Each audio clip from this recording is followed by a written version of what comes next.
بسم اللہ الرحمن الرحیم۔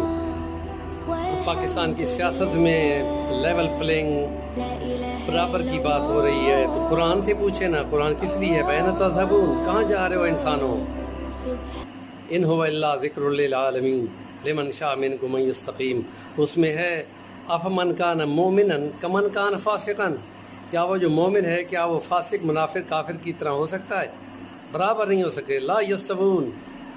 اور دوسری آیت جس میں جنت میں پہنچے ہوں کا تذکرہ ہے، افنجعل المسلمین کالمجرمین، سورۃ القلم کی آیت ہے، افنجعل المسلمین کالمجرمین ما لکم کیف تحکمون۔ اور جنت میں پہنچے ہوئے سچے اور صادق اور کھرے بندے جس کی سپریم کورٹ بھی فیصلہ دے رہا ہو، یہ تو صادق امین ہے، اس کو کے لیے جو مفرور ہو، جھوٹا ہو، بھگوڑا ہو، اس کے برابر کہنا یہ تو قرآن کے ساتھ مذاق اور اس کا انکار ہے۔ دیکھ لیں صورتحال۔